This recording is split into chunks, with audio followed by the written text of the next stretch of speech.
Tourette's podcast is not a medical advice show. It's a show about experiences. In the course of that, we may talk about medications or therapies or stories from the doctor's office, but don't mistake any of that for medical advice or direction. It's not. Get that only from people or places licensed or certified to give it, not from a massively fun and action-packed podcast about our life experiences, such as... If you've got Tourette's syndrome, you need to accept it and you need to understand you've got it for life, and you need to choose either to let it get you down or you're going to keep pushing through and try and have the best life that you can.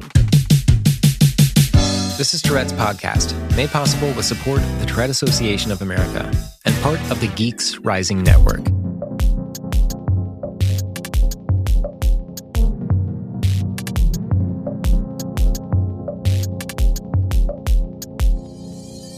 Hey everybody, it's Ben. So I appreciate your patience over the past couple weeks as I've moved over to a new studio. It's still not completely set up yet, so if things sound a little bit different, it's a different kind of room, different equipment, and I'm still getting things squared away. But I'm so happy to bring you this episode today.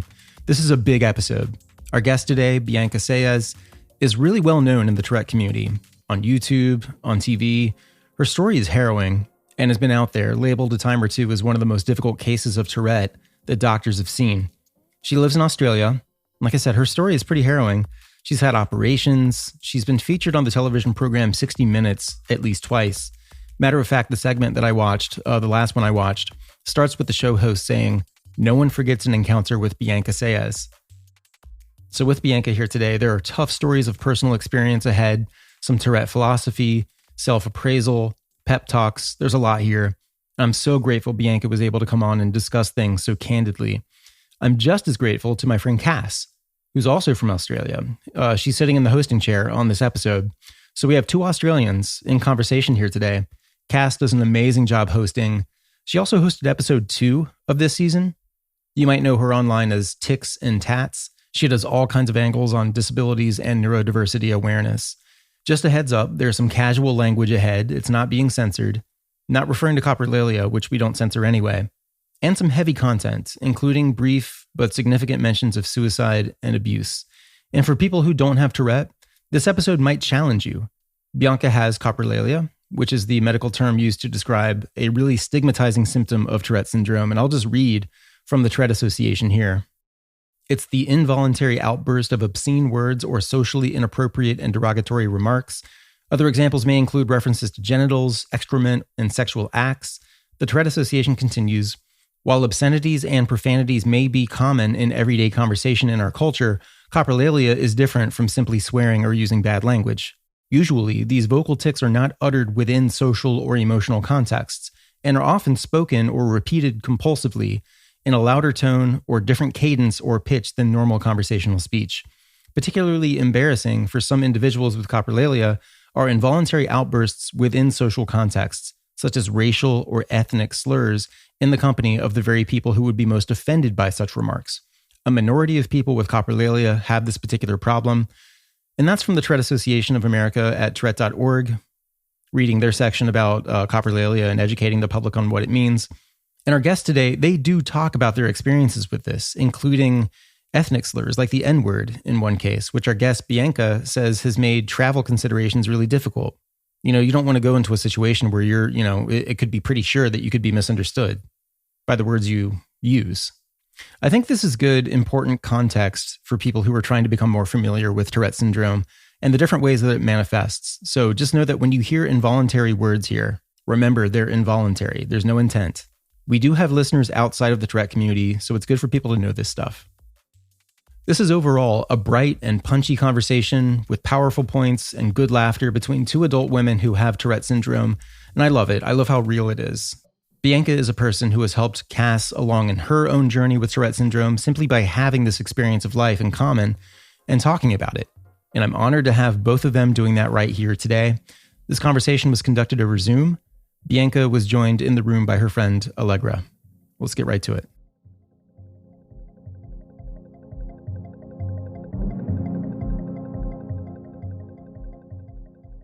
So hi, how are you going? It's so nice to be able to talk to you finally. Oh, it's so good to talk to you too, Cass. I watch it all over my socials. I'm like, I need to meet that girl one day. Oh no. Oh, I've been watching you for a while now. I've just been such a huge admirer.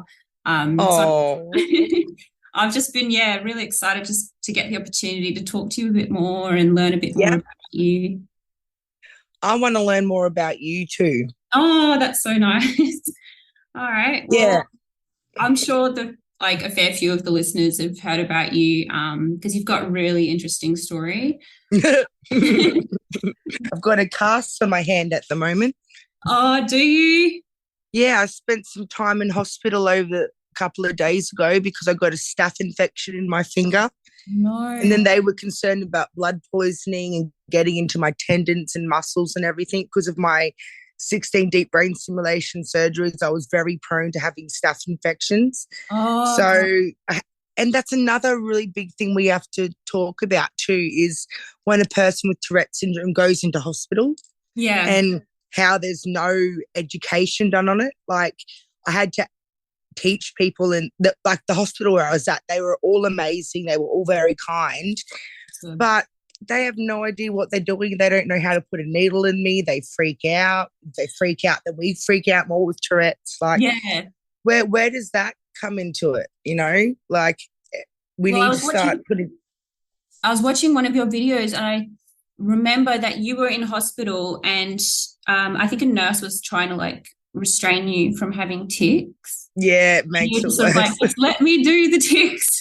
Yeah, they try and restrain me. I'm like, honestly, just let me tick because if you're going to Yeah. restrain me, it's going to make my tick so much worse. Oh, yeah, 100%. Mm. We can definitely talk about all of that for sure.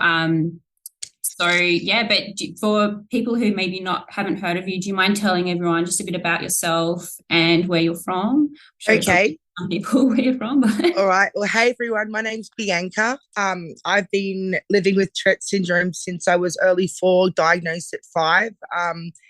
I was blessed with one of the severest Tourette's in the world at that time. When I was born in the 90s, no one's like, what's Tourette's, you know? Now everyone knows what Tourette's is, but yeah, I've had a pretty hectic up and down life with a lot of crap that's gone on. Yeah. But I'm able to come out the other side, and this is why I want to advocate and educate people for my fellow Tourette's community and people with disabilities to be understood more, because there's no understanding about any disability. Like, and people don't even go talk to people with disabilities because they think they can't speak, or people go, oh, I didn't want to come up to you, I didn't know what would happen. And I'm like, Yeah. just come up and speak to me. I'm not scary. I'm not going to bite. Just come up and say, hey, I watch your YouTube. A lot of people do that at the moment. Like, people come up and go, oh, can I get a photo with you or something? And that makes me so happy knowing that I'm helping them and I'm getting the message that I want to get out too. 100%. But yeah, yeah. So Bianca, a shitty, crazy ass life, come out the other side, and now I want to do good to help people. No, that's so So, amazing. Yeah, I've just been watching you for a while. Like, I think I heard of you about 5 or so years ago, and you were on 60 Minutes just for having, yeah, like the most severe case of Tourette's that doctors have ever seen. back then. Yeah. Back then, So but yeah. yeah, no, I just remember watching you and like just really feeling for you just because of how severe your tics were and, you know, how distressed you and your family were. And, you know, especially while you're just trying to be a teenager, which can already be hard enough. Yeah. I'm yeah. actually happy that I got Tourette's when I was younger and I lived with it. Like, if I was like normal and then woke up at 21 and got Tourette's, I don't think I'd be the same person. So me living with my Tourette's forever is better than me not having Tourette's and then getting Tourette's. And I'm amazed how you didn't have Tourette's and then all of a sudden you got it. Oh, So I mean, how did you deal with that? It was definitely a huge thing to process, and it still is. Like, to be honest with you, like I'm still processing it. I mean, I obviously can't relate to what it's like growing up and, you know, just dealing with the tics and potential bullying that goes along with that and just all this extra, you know, stuff that can go along with that. But just as an adult, because my tics got worse like in my early 20s, and then they got progressively worse. And then I was just thinking that I wasn't concentrating hard enough, and I was just getting these automatic like negative things that I would say, or just random noises. I got stressed, and I was like, what? I was like confused, and then it would only happen when I was alone. So my partner didn't know for years. And then, it got to the stage though where I just, I saw Sweet Anita on YouTube, and I was like, oh, that was kind of like an opening for me to talk about it. And I was like, oh, like I have these weird noises and movements I make sometimes. I don't really know what it is. And he was like, oh, maybe you have Tourette's. So I was like, And then welcome to the club, babe. Welcome to the club. Exactly. It's a pretty awesome club, to be honest. Everyone is so awesome. It's our own little certain group of humans that are different. And I feel like I'm honoured to be a part of people with disabilities and Tourette's, because I find a lot of people with Tourette's and Tourette's alone, like that everyone is so kind despite their Tourette's, and they give and they love people, and all they get is shit back, Yeah, no, I know, 100%. I think it's given me a bit more like empathy as well, and like just the ability to sort of maybe understand others' struggles a bit more. Does that make sense? And I think it's so interesting talking to you as well, because I feel like we both have Tourette's, but we're both coming at it from sort of opposite ends, like in childhood, and I had it in adulthood. So I was kind of wanting to talk to you a bit about like what that was like in your experience, just growing up, and when your tics got more severe as well, and when you were on 60 Minutes and stuff, if that's all right. I mean, you know what? Fuck you, legs. That was the first tick of the day. Sorry. Fuck it. So childhood was okay. But when I hit, like, my tics were bad in my childhood anyway, but I don't really remember that far back. But when I hit 12 years of age, and puberty hit, that's when my tics and everything come extremely so much worse. Yeah.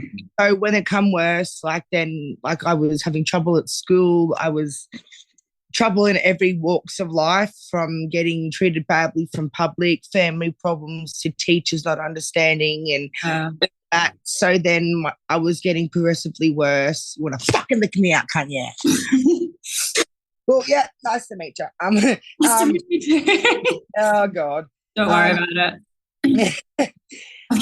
And then my parents decided to put me in mental health hospitals because of how bad my tics and how bad my rage attacks were getting, because unfortunately I love my dad and my dad loves me, but my dad's never been able to wrap his head around my Tourette's and understand.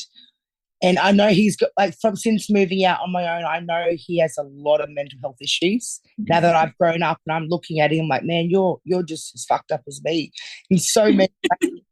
But he's from the generations where he was told, go to work, push it down.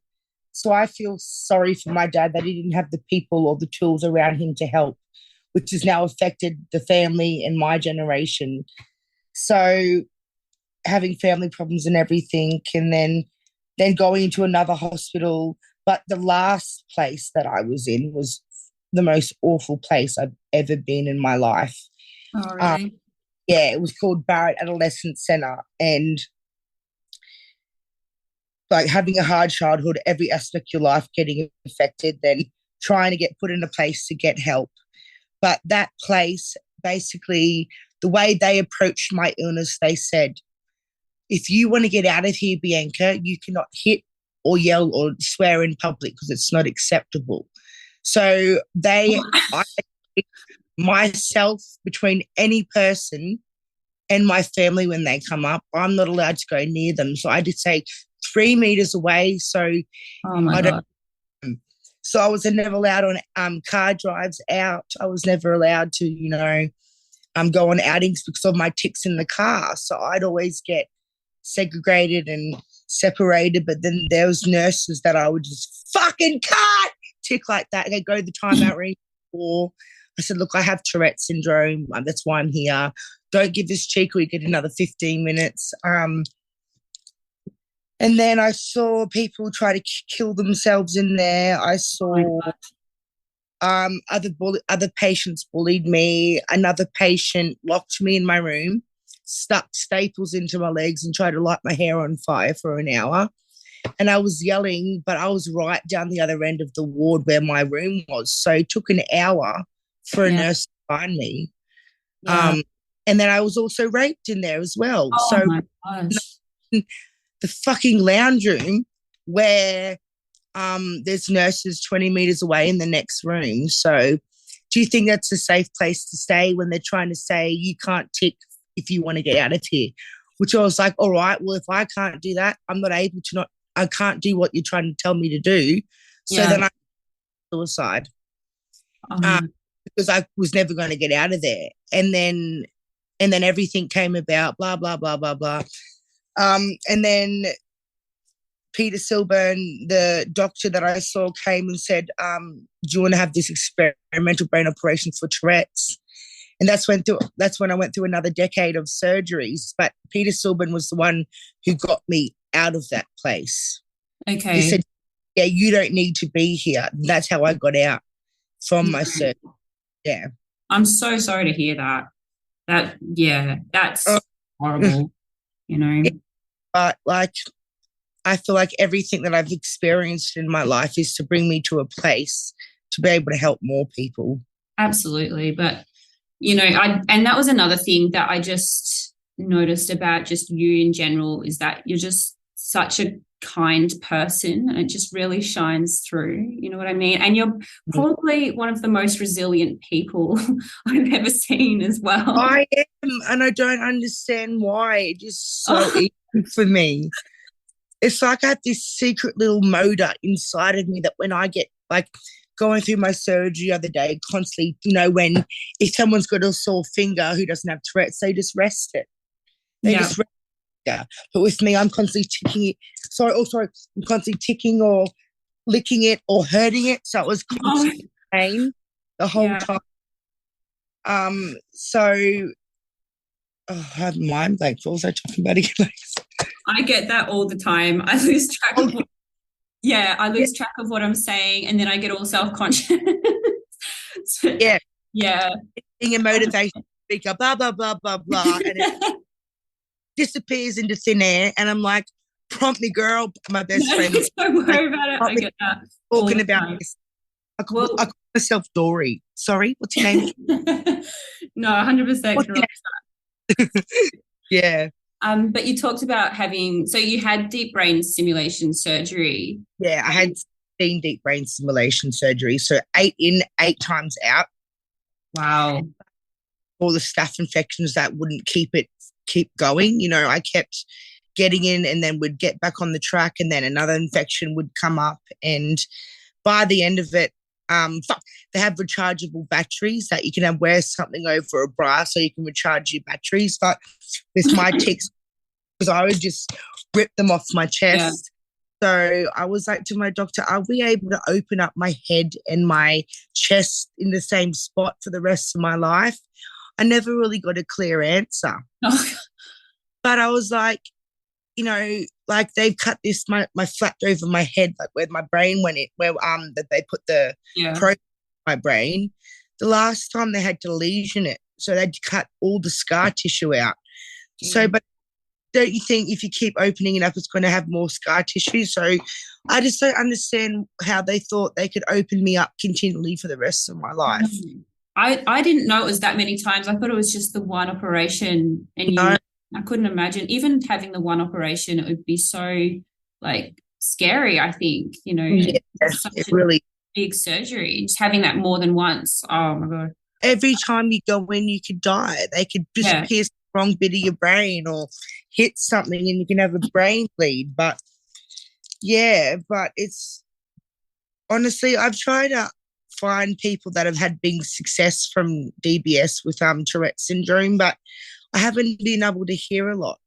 But I will be making a video of my true DBS, everything that went down in detail, because there's a lot of people that message me all the time saying, could you please give me some advice about the surgery? And like there's so many amazing people that reach out, but my anxiety gets so bad because I like, if someone talks to me, I want to talk to them, I want to help them. But if they keep talking to me, like, and there could be heaps of people doing it, I get overwhelmed with having to every person back and be like, give them advice and stuff, because I'm struggling on my own, and then I'm just like, what do I say? So if I put it all into a video, then that can help be able to watch it and then not have to message me, you know, because it's just like, I don't talking on the phone for 5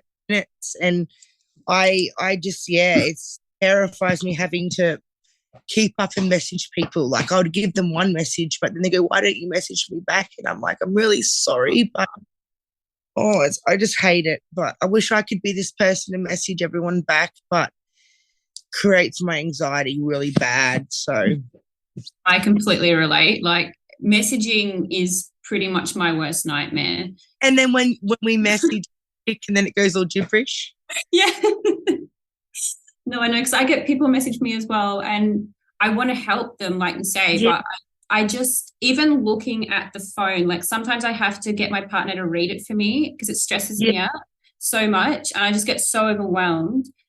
And then I get like punching ticks. It can be really like stressful and a horrible experience sometimes. Like, making the videos is good because you can just sort of put it all into a message there. You can edit it, you know, and then you can just send it out and it's done. And you can kind of avoid that socializing sense. Yeah. Big thing I struggle with is being able to be, like, I can be there for everyone over videos, but it's very hard because there's going to be so many people that would want us to help them and talk. And if I started a conversation with each one of those people, then I feel like the obligation that I have to keep messaging back but I can't bring myself to physically be able to do that, you know, message heaps of people about everything every day. No, I know, and that's one of the hard things about wanting to advocate as well, because there is that element to it. And I sort of like push myself and, you know, and do things that can be quite overwhelming just so that I can try and help and make a difference. So I feel like we're pretty similar in that respect. Yeah. But at least I have found my way, and you've also found your way too, you know, by educating through social media, because it's powerful tool to help uplift people and show them other people go through just as much shit as well, you know? Oh, it's so good. Yeah, social media, 100%. It's been really helpful. Yeah. And to connect with other people with Tourette's as well, because I've never met anyone with Tourette's. I didn't meet anyone with Tourette's until I was an adult. Like, I thought I was the only person in the world. Wow, yeah. No, I feel that way as well. You've been on the Tourette's camps as well, though, yeah. Are you in Melbourne or Sydney, darling? I'm in Melbourne. Okay. I'm pretty sure there's a Melbourne camp or something, because I don't like the Queensland camp. It's not as good as any of the other camps. So really? let's organise to go to Melbourne camp next year. No, definitely. We should organise to do something like that, because that would be so awesome, just to meet other people with Tourette's. Yeah, but it's so isolated. I know, but when you go to the camp, it's like a family, you know, and you swap stories, and you and then everyone seems to support you. Like, it's like, if, you know, they live in other states, hey, Cass, just thinking of you, girl, heard you going through this, you know? Yeah, and you can just let your ticks out and not have to give a shit about anyone. Exactly. I'd love to be able to do that, because I like suppress a lot. I don't have the option of suppressing. I know. So, like, my best friend, she's in the LGBTI community, and I yell in the plaza, this lesbian has the fishiest, cheesiest vagina in the world right here. Come and get it. Oh my God. At the top of my lungs, and she just waves. Yeah. That's funny though. Like, as a kid, like, I had so much trouble finding decent friends and people that generally wanted to be my friend. And it took me to like friggin' like early close to middle 20s to find decent people. And now that I have so many amazing friends, thinking like 6 or 7 years ago, I'd be like, oh my God, my life is shit. I'm never going to have any friends. Yeah. And I have all these amazing friends that genuinely love me for me, not just, take me in small doses, you know? Yeah. So, yeah, especially school living with Tourette's, it sucked. Like, it sucked. I can only imagine. When School's kids hard enough. Yeah, well, kids clicked onto my disinhibition. They go, Bianca, say this. Then I have to say it because my OCD and my disinhibition, and it's just like so frustrating. Yeah. When you're just trying to get through school and they're saying, say this, say that. And then sometimes the teachers didn't even pick up on it, which was really annoying. But it's really weird. All through my primary school and high school, it was only like peers and like select couple of teachers that wouldn't understand. But I had the best schooling experience in primary and high school. Like, I was so lucky. Like, I had teachers that would understand, and then I was able to have teacher aides. But back then, ADHD was covered to get help, but Tourette syndrome wasn't. Oh my God. So, but I still ended up having a great schooling experience. Like, it's just the bullying that I hated, but I was really happy that I had a great schooling experience when, like, my primary school, I couldn't write. I still can't write on paper to this day. I can't draw because of my tics, because I break pens and I fucking, sorry, legs, I just smacked my friend's knee really hard. So they actually looked outside the box and they tried different things, and they were listening to me and my parents, and they were taking stuff on. And now all I hear from kids in primary school and high schools these days, the trouble that they have with teachers not understanding, bullying, all this stuff, where I've actually done motivational talks in schools, and this one school I did at Morayfield High School, it was absolutely amazing. Like, that was my first ever talk. I had Mike Goldman there filming for his bit of what he was doing with me. Nice. And I basically talked to 800 students, and I felt so amazing. And then 3 months down the track, my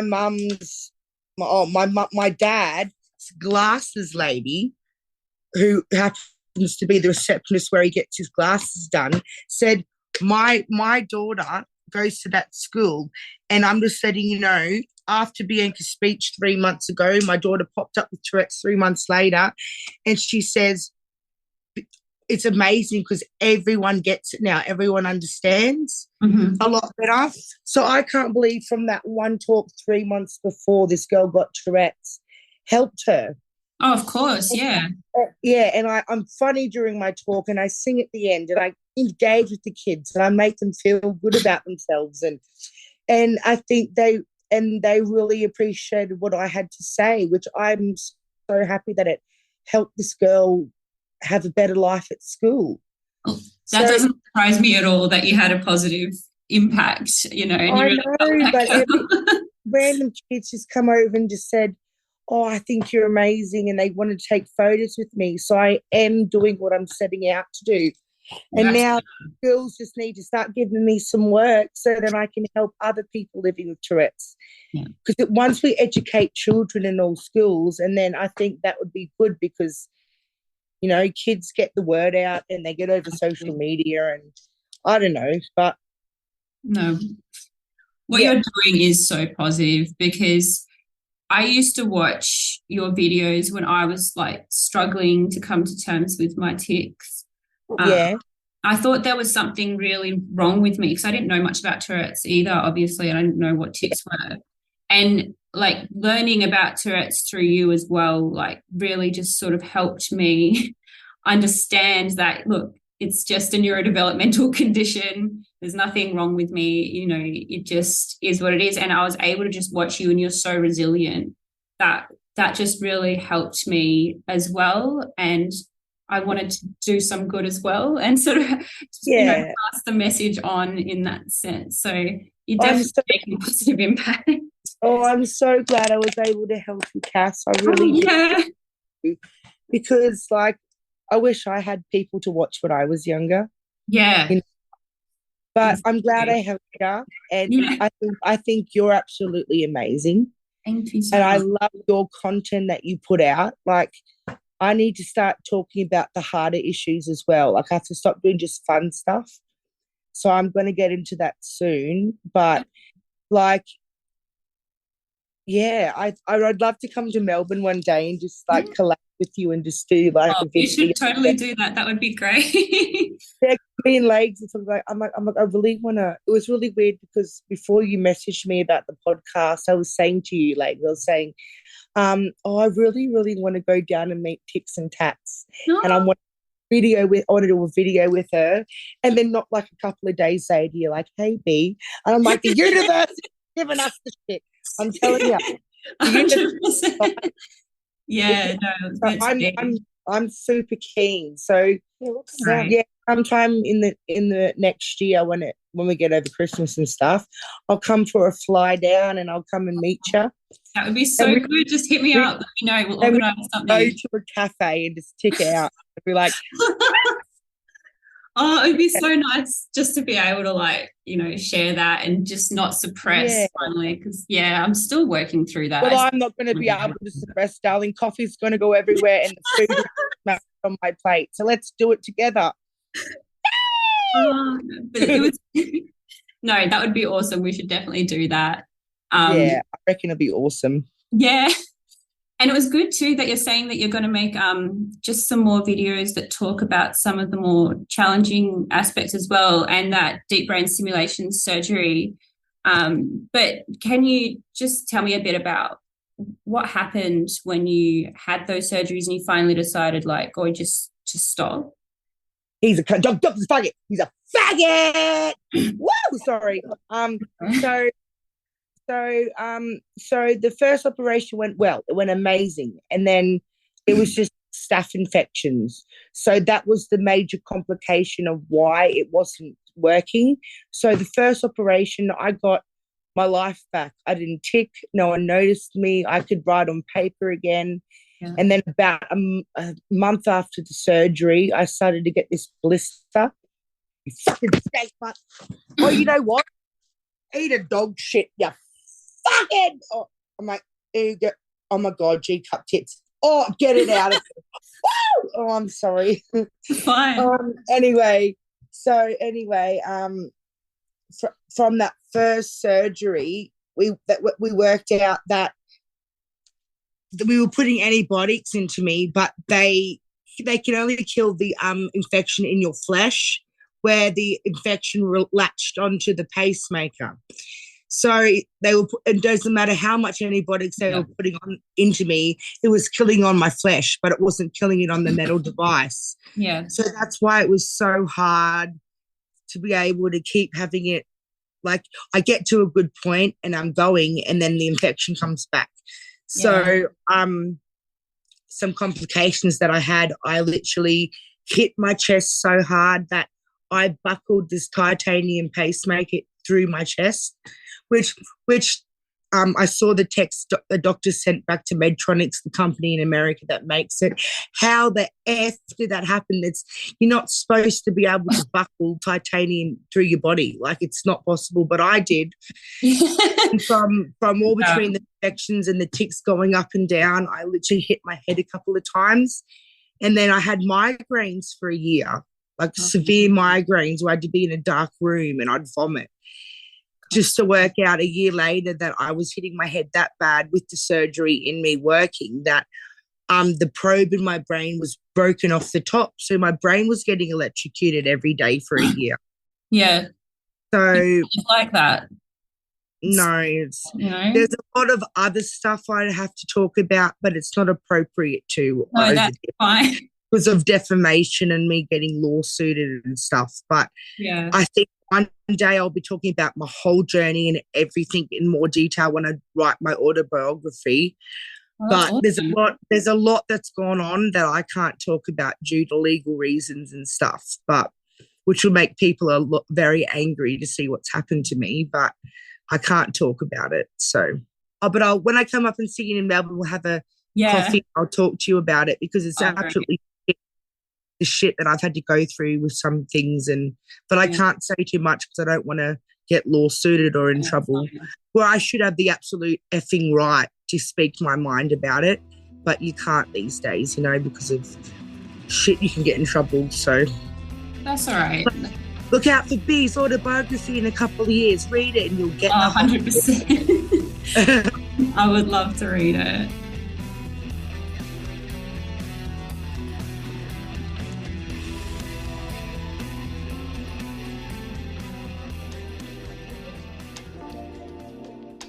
The Tourette Association of America is the premier nonprofit working to raise awareness, advance research, and provide ongoing support for those with Tourette syndrome or a tic disorder. With a network of over 130 chapters, support groups, and centers of excellence, the TAA engages with communities across the nation in an effort to provide tools, webinars, workshops, and support for all seeking assistance. As a primary sponsor of Tourette's podcast, the TAA supports authentic conversations showcasing the diverse representation of the Tourette community. To learn more, go to tourette.org. That's TOURETTE.org. The Tourette Association of America. Uncontrollable, unstoppable.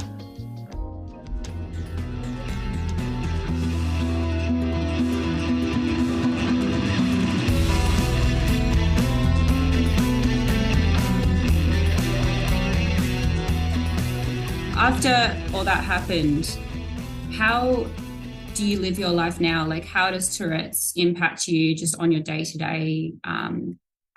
It doesn't impact me as crazy as much as I used to tic, but now, I think with age, when you grow up and stuff and, you just find your way. I feel like, I just seem to find my way after the surgeries. Like, I had a rough moment, but I think it was the moment where I met my good friends. Yeah. And I met Zach, but unfortunately me and Zach are no longer together. But oh, really? Yeah, I have to let YouTube know and everyone know sometime, but but it's for the best. Like we've parted and we're all good. We're not angry at each other. We're just, it's probably for the best. Yeah. Yeah, I'm sorry to hear that, but, that's all right. Yeah. It's all good. I'm part of the breakup club now. Here I was thinking I was going to be a 40-year-old dog lady with 50,000 dogs at my parents going, Mom, you got dinner on yet? Like, I thought I was going to be alone, but now that I've got amazing friends and I was able to have that time with Zach and all the love we had, and it's good that I've been able to be a part of the breakup club and know that love stinks. Love stinks. Yeah. Well, I've been watching your YouTube as well, and I think it was a live stream, wasn't it, that you had with Allegra? I watched that. That was awesome. You had like wine and stuff. Yeah. There's a lot of shit. Like, we shouldn't have done it for 3 hours. I should have been like, okay, these are the topics we're talking about. These are many questions I'm answering, and this is when I'm closing off. So I was having fun. No, it would have been really overwhelming, but I sat through. I thought it was really awesome. I really like Allegra as well. She seems so nice. Hello. Hi, I saw you there in the background when you started the thing. But yeah, hi, nice to meet you. Nice to meet you, darling. This woman right here is the first woman as a beautiful best friend to see me for me and understand me and know what I need to feel comfortable. She gets my OCD. I might have given her a little bit of OCD more, but just having some good friends just gets me through. Like, for so long I'd bring people into my life that weren't my friend just to have company. And I'm so glad that if I do that now, I can't stomach it. I'm like, get out. I don't like you. Yeah. So just having and I know teenagers at school living with Tourette, so I've got no friends, or I know, but you just have to give it time. You need to wait until you get old enough where people are mature enough to be able to understand. I'm saying not even Tom, Dick and Harry is going to be your friend. But the thing about having Tourette's and the superpower, you weed the dicks out from the other dicks, weed the dicks out from the good people. So you're like, all right, well, you can't stop me, go away. You can't even talk to me because you can't get through my Tourette's. Don't need you as a friend. And then the people that are here and that keep coming back and loving you, they're the people you want to stick with. No, 100%. It's like a good I have heaps of those people now. For once ago, I was trying to find friends, and now I've got friends coming out my ass. So I'm just like, you spent the day sleeping because you're so exhausted from all the oh stuff yeah, I had to spend this whole day sleeping yesterday because I was so exhausted. Because all my friends want me. They message me, I'm so loved, and I'm like, oh, I can't come out. I'm dying. We're hiding out. We're hiding. Not answering phone calls. No, we don't exist. Frankie, we are not coming out. Frankie, German sausage slut. Sorry, so my friend's German and Italian, so I call her a skanky sausage wog chick, or all the disinhibition that comes out. Then Allegra's a lesbian and she's got big tits, so I call her Allegra's a lesbian, G-cup fat tits. The shit that comes out my mouth on a daily basis is hilarious, but no. I know sometimes I want to like just write a book about all like the coprolalia stuff as well. It's so funny. But I want to touch on another issue. So I want to touch on the issue about people educating on TikTok and like what I'm trying to educate through daily life. I don't go out and do things like I'll do things out to try with my Tourette's, but I'm not going to go out of my way and go, I'm going to try and play Jenga with my Tourette's because everyone knows it's going to get spilt over. So what's the point of putting that on there and saying, you know, like pardon? Making fun of it. Yeah, to make us, look, you know, we want to be laughed. We don't want to be laughed at. We want to be laughed with, you know, and having people go, oh, water challenge. And to me, I'm just like, Tourette's shouldn't be about that. Tourette's should be educated about what we go through and what we struggle with. Not, so I've got Tourette's and today I'm doing this, like Jenga or something. Like, I feel like a lot of doctors said your daughter's been watching too much TikTok. She doesn't have Tourette's. So the way they've been able to educate and do things has made Tourette's look bad in a way. Do you think? Well, I know I know that a lot of people feel this way. I've seen online people, you know, comment about this before. I can kind of see it from both sides because I understand if people want to make light of their tics and, you know, just to sort of say, look, it's okay to laugh with me about them and maybe normalize it more in that sense. But young teenagers haven't been able to educate or explain anything in the right way.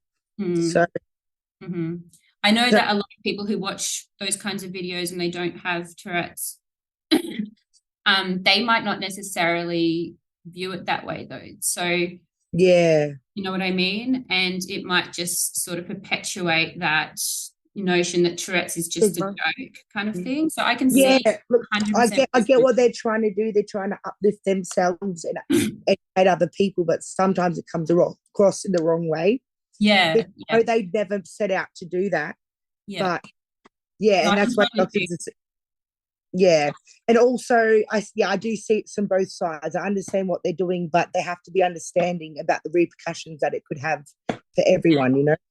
I think my biggest concern is when there's videos that are being made where they try and call out, like, so say if someone has Tourette's, they try and call out other people who they don't think have Tourette's, and they try and say, oh, this person's faking and I must know because I have Tourette's and I can sort of... I don't comment on anything. If someone's doing it, whatever.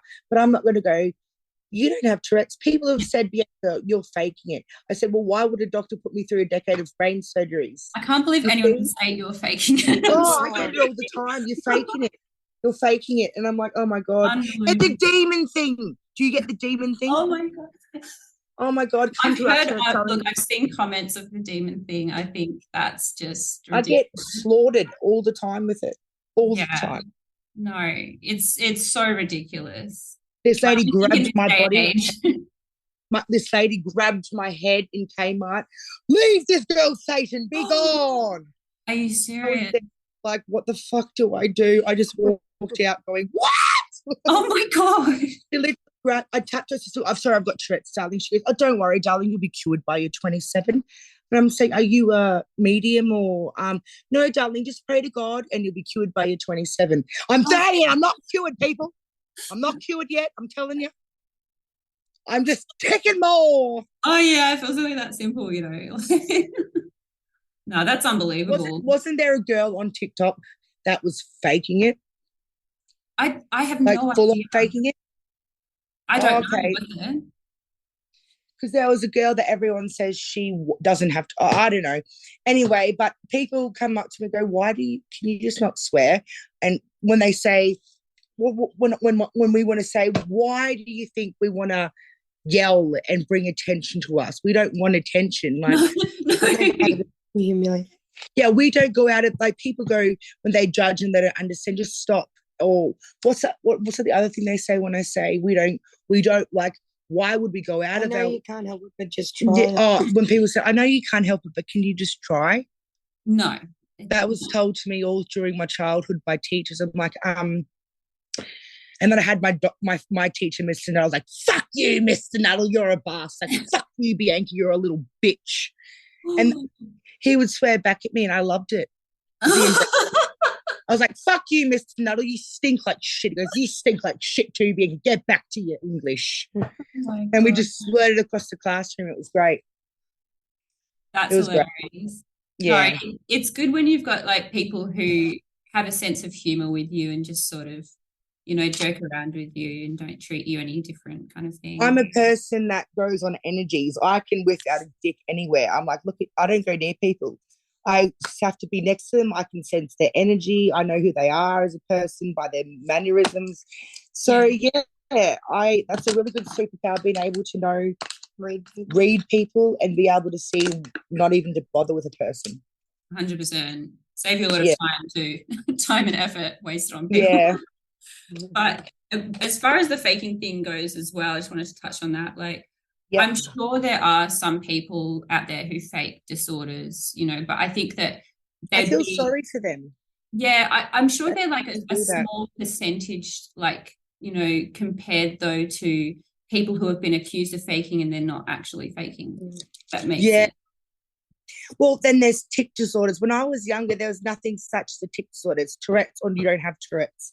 And now there's tic disorders, and there could be like a person that just screw their eyes up, and then there might be another person with tic disorders with 2 tics, Yeah. And there's such a broad range of broad spectrum of people living with Tourette's. Yeah, definitely. Yeah, so there literally has to be education done everywhere. Schools, dance schools, football clubs, everywhere. Like, there's been hospitals.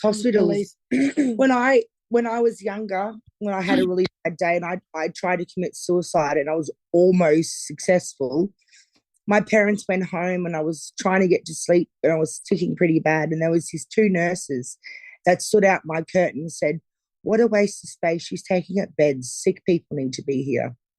That's God, if that was me now, I'd open the curtain and go, "Oh, okay, so you're nurse staff. You're here to help people. So you just said that about me." Yeah. And if you said that, I would try and commit suicide again. People don't understand by what their words, and my ADHD is so bad. Like, I go from one thing to the other, as you probably know, as I'm talking about everything. No, you're great. But another thing I hate is when you're out in public and you're not ticking or swearing, you're just ticking, like motor ticking, and parents are like, "Come over here, kids. Come away from this lady." It's like, I'm not going to hurt your kids. That's a really another thing that I'd like to touch on. The way people, if you're shuffling your kids, go away from this lady. What's that teaching the kids? This lady's not good. Come away from her. Don't. Yeah. And no, I think there's somewhat more awareness now, but there's still not nearly enough. But there was so much more research either. The medical journals from like 70 years ago, when you get Tourette, to get better when you get older. It's not like that. I've known a person to wake up after their 34th birthday and develop Tourette's. Like, it was funny. This lady never liked me until her daughter popped up with Tourette's, and then she's like, "Oh, Bianca." Oh, okay. I was like, it's a kind of little of a punishment, but I didn't want that to happen to her daughter. But it's funny when someone hates you and then their daughter gets Tourette's, and then, you're actually awesome. Sometimes people just can't relate, I think, as well, to what it's like. Like, I think they have a hard time comprehending that we can't help it. Like, it's involuntary. Like, I can suppress and some people can suppress to a degree, but you still don't, it's still going to come out, and you still don't have like any control over it. And it's really uncomfortable to how do we explain, go, piggy dog, you're an ass pig dog? And when we say things like racial tics and swearing, like unless you live it and you know someone around with Tourette's and you see it every day, how do we explain to society about the disinhibition and the racial tics and the swearing? Because people just can't wrap their head around it. Yeah. If I could explain to people, is like, so imagine their brain, you can see things happening and you want to say stuff. Yeah. So you're able not to say it. But with us and my ADHD, I can look at the wall, aircon lesbian fish. Do you see how I've got an aircon, my friend's a lesbian, and I'm looking at a fish on the wall over here. Yeah. So that's how crazy disinhibition can be. You could pick 3 things up and squirt it out. Exactly. So, I've got some pretty like sexist and homophobic tics as well. And really, I feel so bad whenever I have them, especially like in public. And, I don't want people to think that I mean them at all, because I don't. It's just, it's about the intent as well. There's no intent there. Like, it's just involuntary. It just comes out. It is. And I'm not a racist person. I love every race. I love every person, despite one leg, one arm. You're lovely. But it's really hard to explain to the people that don't want to understand it, Yeah. Sometimes I think, they don't want to understand, because sometimes you just explain as much as you can and there's still that wall up of just like, no, like I'm not, like, I had this tic at the moment where I'm like fatty, and I know some people are bigger than others, but I don't mean it like you're a fatty. Yeah. And that's and then like it's like police officers, I'm piggy dog, that's getting bad at the moment. Touch the gun. Oh yeah, and then because my dad was a police officer like over 10 years ago up here, a lot of the coppers still know me, so I go say hello and I tap their taser or I tap their gun. But I don't do that much more because all the people that know me are retiring now. Okay. But it's good that they know you those, because I guess that would be quite dangerous in some situations as well. Yeah, well, I was in Brisbane, like, piggy dogs in their face. I was like, if I get arrested, I'm screwed. Yeah. I won't get arrested. Like, then Legs will be able to explain. Have you ever travelled, Cass, before your Tourette's came? Not since I've had my Tourette's. No. Like, why? Airports? Well, we're trying to plan my first overseas holiday, and we're thinking about going to Thailand.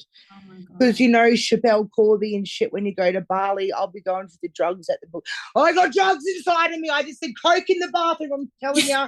I got drugs. I've got fucking condoms up my ass. I'm telling you, I've got drugs. Oh my God, I can imagine. Yeah, so, and I get into Bali. I'm like, smoke weed every day. We ganja. I want some drugs. Give me drugs. And then imagine the Balinese. I'll take advantage of it because I drop my wallet out in public on a daily basis. So my friend Legs will be looking after all my money and paying. But when it gets to the monkeys, I'll be doing to them, and then they'll come up and they'll eat me. Because Legs, they're little shits. So when I'm looking at a monkey, they're like, I'll be like at them, and they'll probably maul me, won't they? Yeah, just don't hold the banana. And I'm not holding no bananas. Screw that. Apparently, they take people's cameras up to the tree and they chuck them and break them. Yeah, I've heard that. Yeah, but I've seen one smoking a cigarette. Really? Yeah. But honestly, Cass, living in Australia in Sunshine Coast, I'm very friggin' sheltered, and I haven't been out to see what the world's like.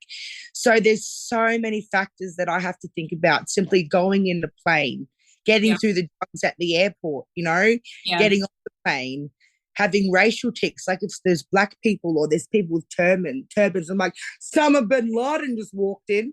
Shit, and I'm like, to me, like people say I fake it all the time, but why would I want to go over to another country and yell all this out?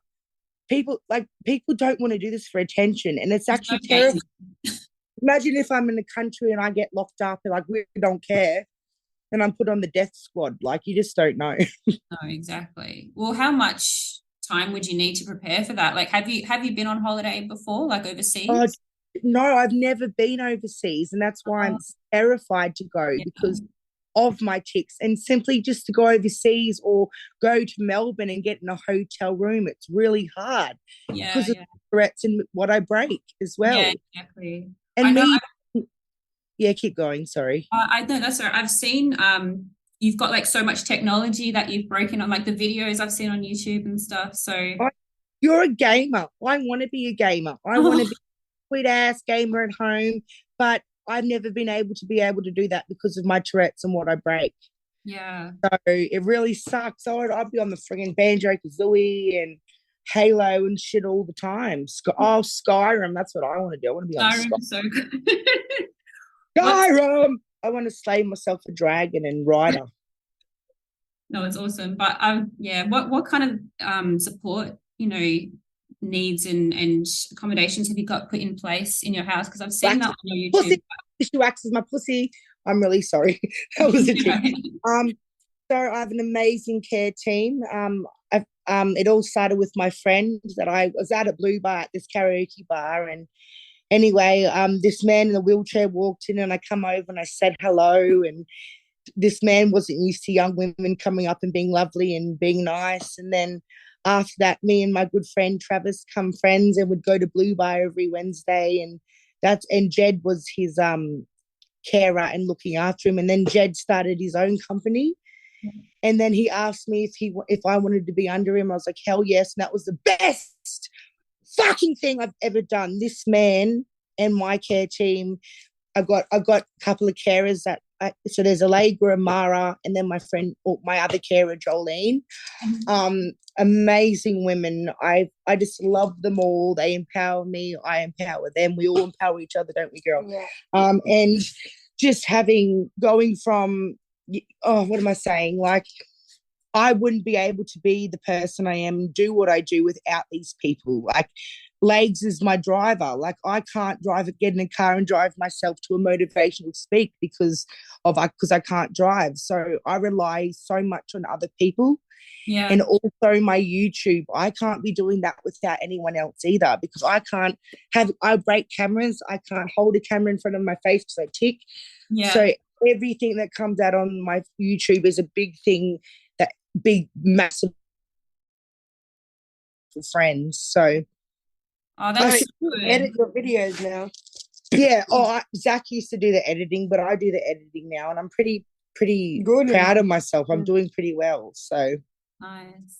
No, that's so good that you've got a good support team and everything in place as well. Okay. Hey. What's your most annoying tick, Cass, that you hate? Probably my head punching one. Like, it's a pain in the ass. I have it every day. It can get pretty sore, but yeah. Oh yeah, well, I have head bashing ticks where I've literally banged my head on the walls to the point where I should get a brain bleed or something. But when you go to your GP and you say, "Oh, just go up another 100 milligrams in your Seroquel," so go to 1,000 milligrams of Seroquel and see a psychologist if you need. Yeah. Like, I've been getting my memory's been getting worse. I've been getting headaches all the time. My motor skills, my speech is getting worse. And I'm like, gone to my doctor like 5 times saying, can you help me?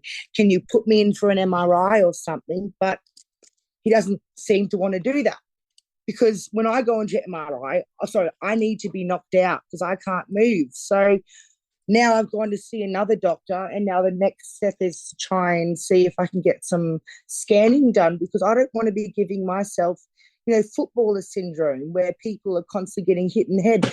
I might as well be a footballer, Cass. I really might as well be a footballer. So the way I hit my head and I bang my head on brick walls. Elbow. And look at my elbow now.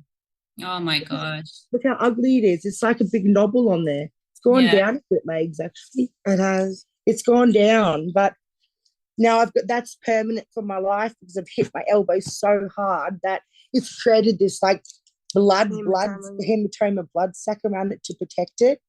Yeah. So well, that's the thing. I think that people often make fun of Tourette's and just think of it as something like just to laugh at and not take seriously, but they don't really understand that it can cause physical like pain and injury, and it can be really my neck is screwed because it's constantly got ticks all the time, and my massage therapist comes and dry needles me and massages me. He leaves like 2 hours later, my ticks have kicked back in, and then it is again. Like you live with contorted muscles and pain, and it's like literally my cast, because it's sharp. I literally banged my ear because it's sharp, and I took skin off my face. Like people don't even understand having a cast. Having my cast here now, rubbing my fingers on it like this, I'm rubbing blisters into my hands, and it's constant. It doesn't stop. It's over and over again. Exactly. And that's, people can't understand that, you know. No, I think they struggle to be honest with you. But unless it's really they live it or see it, if they live with it or they see it, they don't understand. So we're never going to be able to make every single person understand. No, but I think it's important that we talk about it. Crack go of it, but we're going to give it a good red hot crack. Yeah, well, you know, I think we're doing the best we can to try and spread that awareness and try and educate others about how it can impact us. You know, obviously you have way more severe Tourette's than me, but you know, I think that it's important that other people just hear your story, and thank you so much for sharing it, not just with me, but with everyone else as well. So that girl, anytime. Yeah. But I want to hear a bit more about you. Yeah. So your son had autism, and you were researching about that.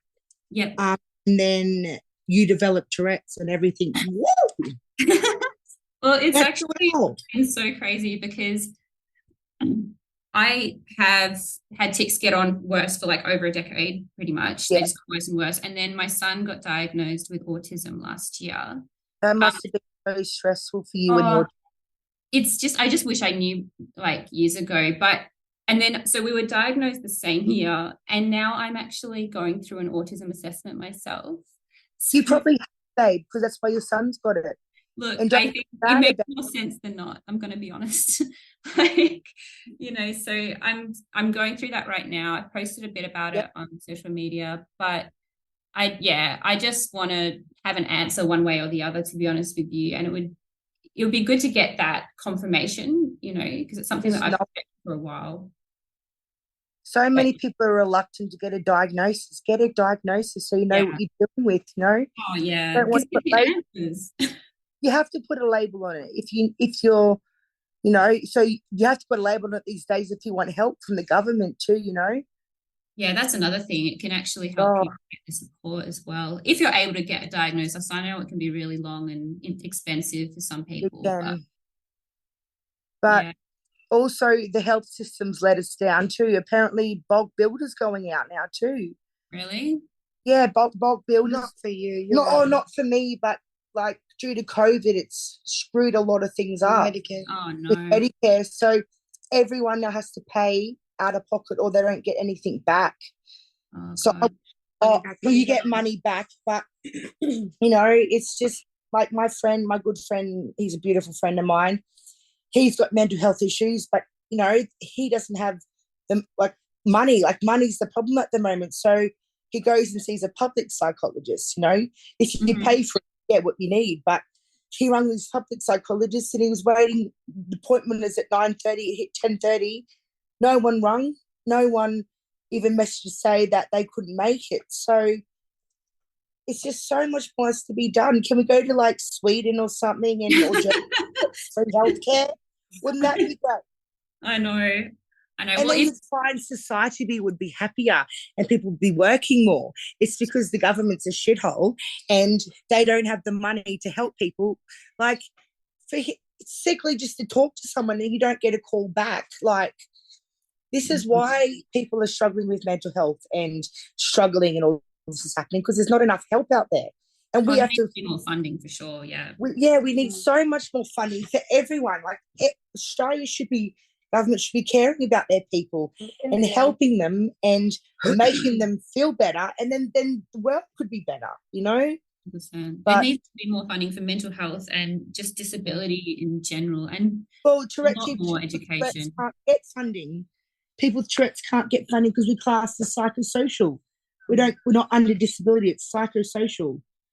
So I was at the Disability Expo in Brisbane last year, and the amount of people with Tourette's and all those problems coming up, and they can't access a fucking thing in that expo. Yep. There's these parents have done books worth suicide attempts, all what's going on, and NDIS says, nah, he doesn't need it. But then the people with schizophrenia can get anything. Like a person with schizophrenia, I know he gets a garden man, people to come in and clean because he's got schizophrenia. But Tourette syndrome isn't looked as much as schizophrenia. Do you get what I mean? I feel like Tourette's has been neglected, in as far as research and funding and just because no one knows what's happened, where Tourette's comes from. And I think, wouldn't that be more incentive to do more, Mm-hmm. Yeah. But, this is why it's so important that we're actually, on this podcast and every little bit. Every little bit counts. Exactly. And I think I'm going to wrap it up a bit now. Okay. But thank you so much for coming on and just talking to me. It's been so amazing to meet you. And I admire you so much. I'm so glad I got to meet you too, my darling. And I'll be down to Melbourne soon. Oh, that would be great. I would love to meet you in person. Your spots, everyone will know I've got Tourette's. They probably won't even look at you. I'm like, fucking dykes! Whoa! I want a coffee. Yes. Oh, look at that sexy man. Wow. Could you like? I'm sitting here trying to think about the big issues with Tourette's, but I know how knowledgeable you are. Is there any ideas you can give me, the things to talk about? I think one of the biggest things that I've noticed with your message and your story is that you've got such a unique experience of Tourette, and because of that, you have such a powerful message. And I think that what people might benefit from is just hearing your perspective on things and how you are, but what's made you resilient, and just give that message of raw, and just to sort of help people process that, who might be struggling out there, because that's how you helped me. And but that's you might think of other things as well, but I think that's one of your biggest strengths, is just to spread that kindness and resilience. I was in an Italian restaurant with my mum for her birthday dinner, and I checked all of a sudden, and these two tables turned to go, wish it's a full moon tonight, wish I could swear like that, and they laughed. And I know they might not understand, but to me that's really offensive, like laughing at me. And that's why I need to grow confidence and say, look, I'm very sorry, but I do have Tourette syndrome, and appreciate if you don't laugh. That's where I need to grow balls. Every single person with disability or Tourette's, if bad happens to them, they need to take it higher. By people like us and disabilities letting shit happen to them and letting people get away with it, that's telling people you can get away with it and we're not going to do anything. So every single bad thing that happens to us, we need to stand up and say no, because that's how we change shit in the government and everything. Yeah, absolutely. It's going to be scary, but we're going to need to do that. We've got to advocate for ourselves as well, but also because some people, because obviously there's kids who can't do that, so it's important that we sort of speak up and try and help as well. Yeah, definitely. Definitely. Hey. There's so many older adults that have had Tourette's their whole life that I've met, and they don't want to have a bar of it. They just want to put it into a box and leave it. But with Tourette's syndrome, if you've got Tourette's syndrome, you need to accept it, and you need to understand you've got it for life, and you need to choose either to let it get you down, or you're going to keep pushing through and try and have the best life that you can. I haven't gone through all this shit for everything to end. I'm determined to have a positive outcome and beautiful life after everything.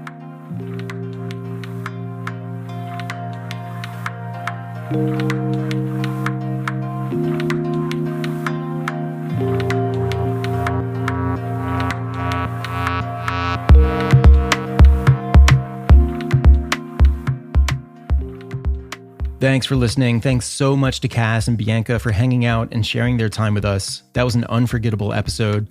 I'm going to have a bunch of links at tourettespodcast.com to Cass and Bianca, and the awareness work that they do, which is a lot. I want to know also your thoughts on this episode and the conversation we just heard. You can go to the Tourette's Podcast discussion group on Facebook, run by the amazing Sophia in the UK. The podcast discussion group has hundreds and hundreds of members talking about not only episodes, but just general life and questions about Tourette syndrome and co-occurring conditions. Questions from parents about, what do we do with this situation at school? Whatever's on your mind with regard to Tourette syndrome and co-occurring conditions, you can talk about at the discussion group. Tourette's Podcast is made possible by the Tourette Association of America, online at tourette.org. Uncontrollable, unstoppable, the organization is now in its 50th year. The Tourette Association says, "We are grateful for the major part you all have played in our 50-year journey from humble beginnings as the TSA, Tourette Syndrome Association, to what we now know as the TAA, Tourette Association of America. Our approach has been to honor your stories and be informed by your experiences, as we all have traveled unique paths. Tourette.org for all kinds of resources and stories and support. Grateful to have them as the sponsor of Tourette's Podcast." We'll be back with you again soon on another episode of Tourette's Podcast. Thanks, everybody, and take care. This is Ben.